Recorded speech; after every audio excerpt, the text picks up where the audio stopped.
Versatile مسلمہ، السلام علیکم بھائیوں اور بہنوں۔ قرآن کی چند متنازع آیات میں سے ایک سورۃ النساء آیت 34 ہے، جس میں اللہ تعالیٰ خامندوں کو کچھ ہدایات دے رہے ہیں کہ وہ کس طرح ایک نافرمان بیوی سے معاملہ کریں۔ قرآن میں وَاضْرِبُوهُنَّ کا لفظ استعمال ہوا ہے، جسے انگلش میں عام طور پر انہیں مارو ٹرانسلیٹ کیا جاتا ہے۔ پہلے ہم اس لفظ کو قریب سے جانیں گے۔ اس لفظ کے عربی زبان میں 20 سے زیادہ معنی ہیں۔ اس کا ایک مطلب چھوڑ دینا یا دور ہو جانا بھی ہے۔ اگر ہم اپنے نبی کی سنت کو دیکھیں تو انہوں نے کبھی کسی پہ ہاتھ نہیں اٹھایا، اور جب بھی انہیں اپنی بیویوں سے اختلاف ہوتا تو وہ اپنی ازواج سے دوری اختیار کر لیتے۔ اور اگر اس آیت کا صرف یہی مطلب ہوتا کہ انہیں مارو، تو کیا رسول اللہ نے قرآن کی حکم عدولی کی؟ استغفر اللہ۔ اگر ہم مزید اس لفظ پہ تحقیق کریں تو پتہ چلتا ہے کہ یہ لفظ ضرب تیمم کے لیے بھی استعمال ہوتا ہے، کہ آپ کو زمین پہ ضرب کر کے یعنی ہاتھ لگا کر اپنا وضو کر لینا چاہیے۔ اس کا یہ مطلب نہیں ہو سکتا کہ آپ زمین کو مار کر وضو کریں۔ آپ یہ بھی دیکھیں کہ صحابہ کرام کبھی اپنی بیویوں کو نہیں مارتے تھے۔ وہ مسواک یا سواک کے ذریعے اپنی اس بیوی کو جو ان کی بات بھی سننے کو تیار نہ ہو تھپکا دیا کرتے تھے۔ بہنوں، اسلام کسی قسم کی جارحیت یا ظلم کو معمولی نہیں سمجھتا۔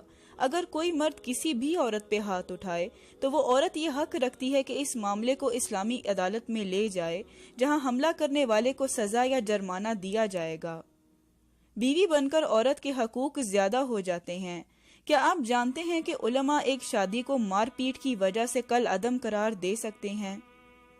ایک عورت کے پاس ہاتھ اٹھانے والے خاوند سے طلاق لینے کا حق موجود ہے، کیونکہ اسلام عورت کے خلاف کسی جارحیت کو برداشت نہیں کرتا۔ اپنے آخری خطبے میں رسول صلی اللہ علیہ وسلم نے مردوں کو اپنی بیویوں کے متعلق خبردار کیا۔ انہوں نے کہا کہ اللہ کی اطاعت کے معاملے میں اللہ سے ڈرو۔ اطاعت اللہ کا مطلب ہے اللہ کی بندیاں۔ رسول اکرم نے یہ لفظ اس لیے استعمال کیا کہ مرد یہ جان لیں کہ وہ اپنی بیویوں کے مالک نہیں، یہ عورتیں اللہ کی مخلوق ہیں، اللہ نے امانت کے طور پر انہیں دی ہیں۔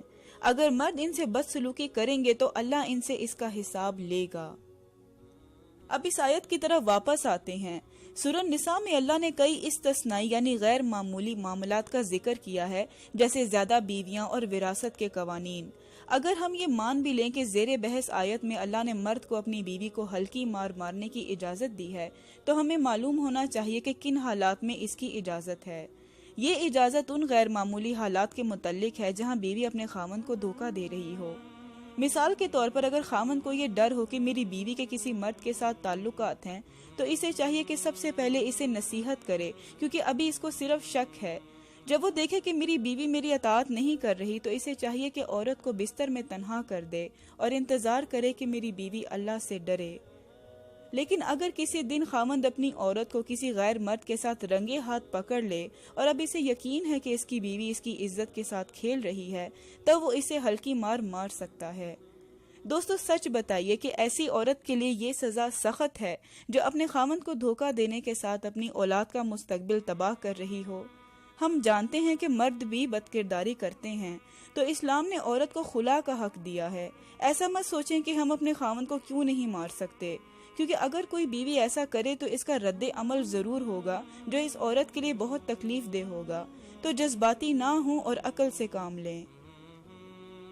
کسی عورت کا غیر مرد سے تعلق ایک استثنائی معاملہ ہے، یہ روزمرہ کی کہانی نہیں ہے، تو یہ ضرب صرف انہی حالات کے لیے ہے۔ مرد بیویوں کو اس لیے نہیں مار سکتے کہ اس نے کھانے میں نمک تیز کر دیا یا اس نے اس کے والدین کو سلام نہیں کیا۔ بہنوں، آپ بھی اس بات کو سمجھیں کہ اللہ نے مرد کو سربراہ اس لیے بنایا ہے کہ خاندانی سسٹم بچایا جا سکے، یہ آپ کی توہین کے لیے نہیں ہے۔ ذرا مغربی معاشروں کو دیکھیے کہ وہ کس غلاظت میں ہیں اس فیملی سسٹم کو ختم کر کے۔